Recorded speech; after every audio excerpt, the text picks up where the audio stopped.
नमस्कार प्रेक्षकांनो, मालिकेच्या आजच्या भागामध्ये आपल्याला पाहायला मिळणार आहे की ईश्वरी आता अर्णवच्या पाठीशी खंबीरपणे उभी राहिलेली आहे. घरातल्या सगळ्यांना ती सांगत असते, आत्ता तुम्ही अर्णव सरांना दोष देता ही गोष्ट चुकीची करताय.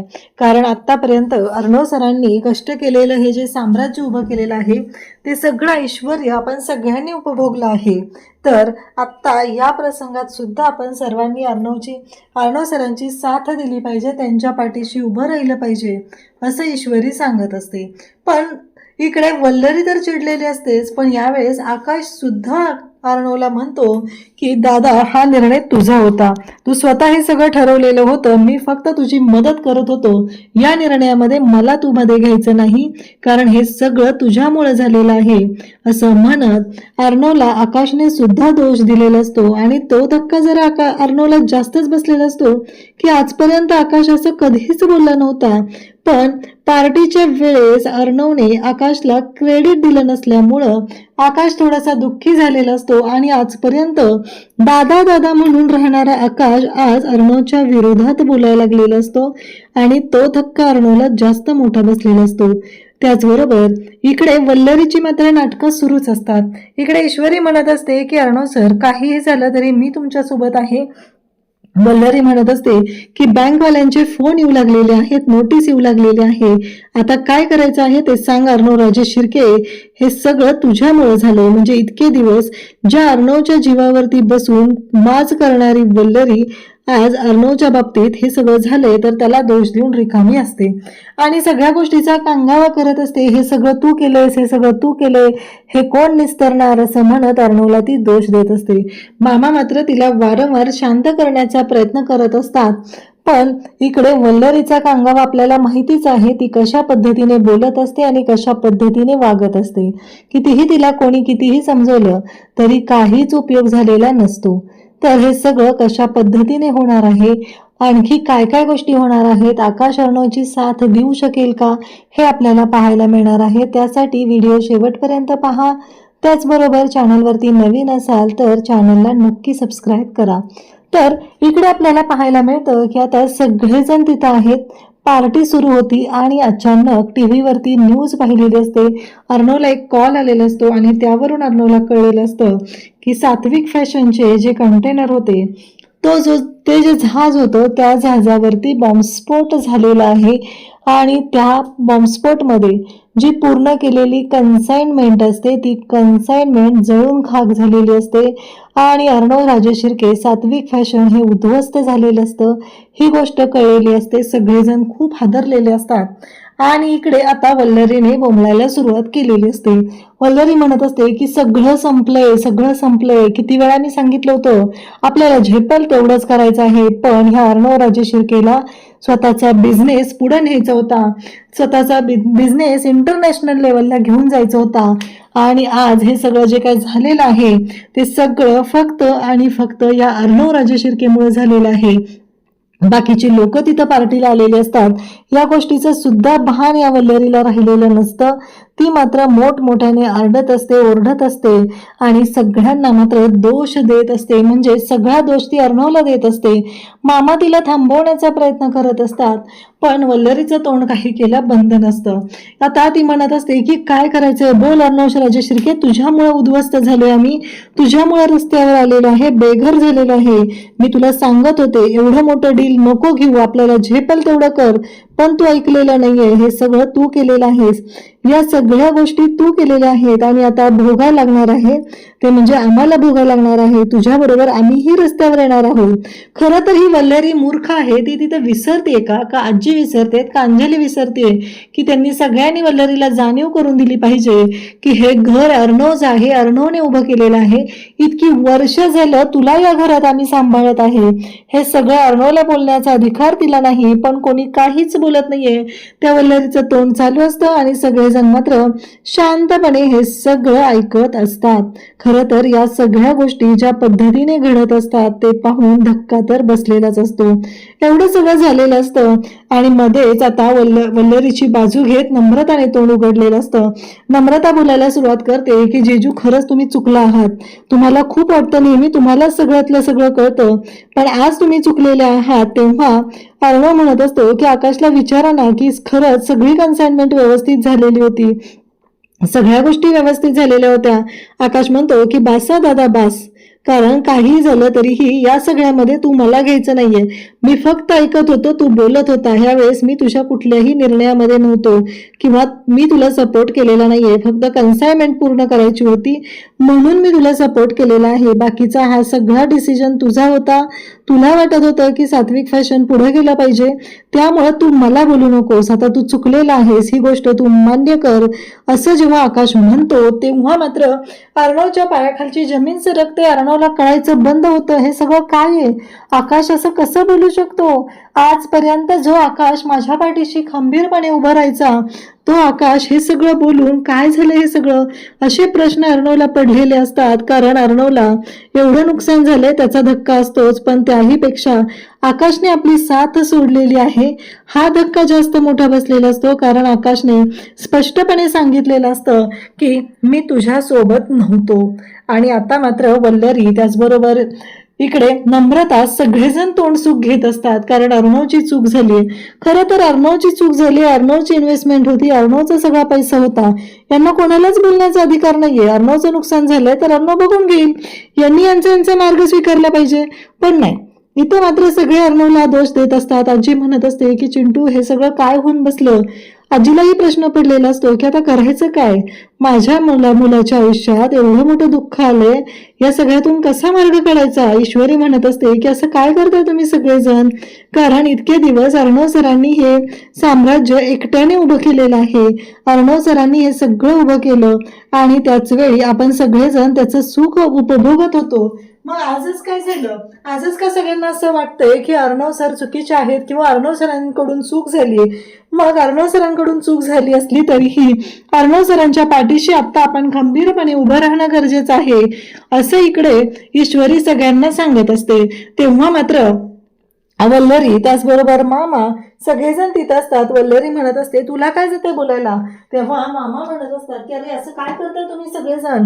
काही इन्शुरन्सेस असतात, काही पॉलिसीज असतात, त्यानुसार आपल्याला यातून मार्ग काढता येणार आहे, असं सगळं बोलणं चाललेलं असतं. पण वल्लरी म्हणत असते ते कधी होणार आहे? ते सगळं कधी होणार आहे? त्या गोष्टींचा उपयोग, असं वल्लरी विचारत असते. आणि तेव्हा मात्र अर्णवला ती म्हणत असते की बोल अर्णव राजे शिर्के, बोल, उत्तर दे आता तरी, काय होणार आहे आणि कसं होणार आहे? अर्णवकडे मात्र आता उत्तर द्यायला त्याला सुचतच नसतं की काय बोलायचं, कारण हे सगळं इतक्या विचित्र पद्धतीने झालेलं असतं.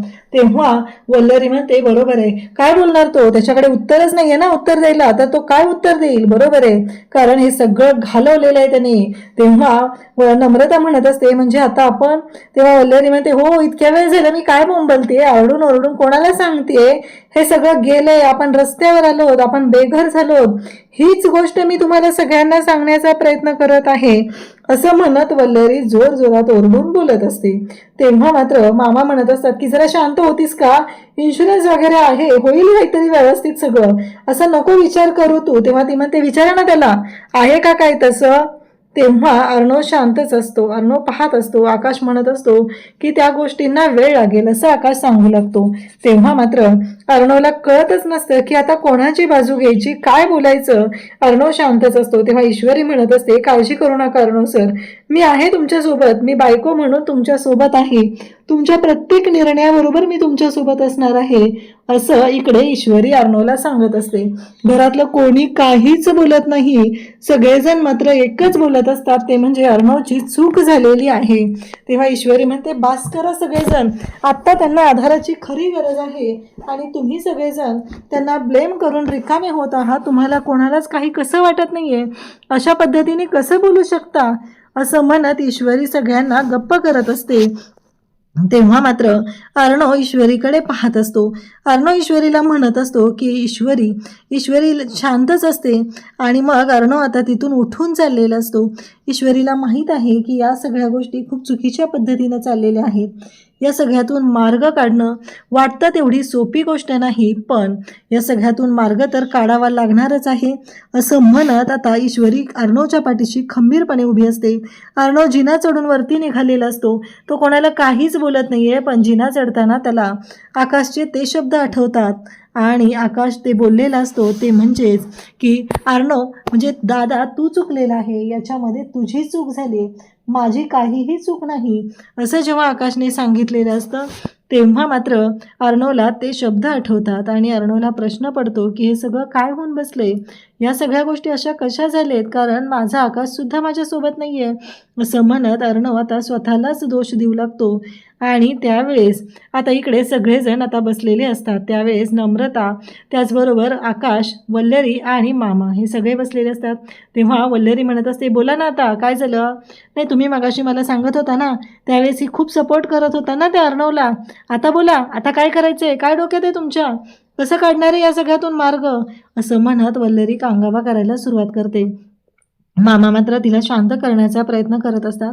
मामा तिला म्हणत असतात की जरा शांत होतीस का, तुला कळतंय का तू काय बोलतेयस आणि या सगळ्याचे परिणाम काय होणार आहेत हे तुझ्या लक्षात येते का, असं म्हणत मामा तिला समजवण्याचा प्रयत्न करत असतात. पण वल्लरीचा कांगावा काही केल्या बंद होत नसतो आणि तिची चिडचिड वाढत चाललेली असते.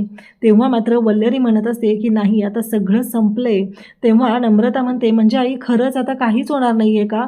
तेव्हा वल्लरी म्हणते की हो, म्हणून तर इतक्या वेळ झाला मी ओरडून सांगते. म्हणजे वल्लरी म्हणते की आता लक्षात आले का तुझ्या. तेव्हा इकडे नम्रता बोलायला सुरुवात करते की हे सगळं जे काय आहे ना ते चुकीच्या पद्धतीने चाललेलं आहे हे लक्षात आल्यानंतर मात्र आता इकडे नम्रता त्याचबरोबर वल्लरी सगळेजण तिथं असतात. नम्रता म्हणत असते की मला माहिती आहे प्रत्येक वेळेस ना अर्णव जिजू चुकतच असतात आणि त्यांना त्यांचंच खरं करायची सवय आहे आणि आजही त्यांनी तेच केलेलं आहे आणि यामुळं आपल्यावर एवढं मोठं संकट आलेलं आहे, हे सगळं ती बोलत असते. तेव्हा मामा म्हणतो तुम्ही दोघी शांत होता का. तेव्हा वल्लरीच्या समोर आता नम्रता पुन्हा बोलायला सुरुवात करते की बरं झालं आकाश तुम्ही बोललात मगाशी, नाहीतर तुमच्यावरती सगळं ब्लेम करून तो माणूस रिकामा झाला असता. कारण जर क्रेडिट घ्यायचं असेल तर स्वतःला घ्यायचं आणि ब्लेम करायचं असेल तर दुसऱ्यावर करायचा, ही जी काही गोष्ट आहे ती मला पटलेली नव्हती आणि त्यामुळंच मी तुम्हाला सांगत आहे की आत्ता हे जे काय चाललेलं आहे ते मला अजिबात पटलेलं नाही असं म्हणत आता नम्रता चुकीच्या पद्धतीने हे सगळं बोलत असते. आणि त्याच वेळी अर्णव आता रूममध्ये येऊन बसलेला असतो. त्याला कळत नसतं की या सगळ्या गोष्टी ज्या आहेत चाललेल्या त्यामध्ये नक्की काय करायचं आहे, कारण मी चुकलो आहे, माझ्याकडनं चूक झाली आहे, मी असं वागायला नको होतं, एवढंच अर्णवच्या डोक्यात सुरू झालेलं असतं. अर्णव स्वतःलाच दोष देत असतो. तो म्हणत असतो की नाही मी हे चूक अशी कशी करू शकलो, कारण मी अशा पद्धतीने वागायला नको होतं, कारण या सगळ्याचे परिणाम माझ्या घरातल्यांना भोगायला लागत आहेत, हा विचार आता अर्णवच्या डोक्यात सुरू झालेला असतो.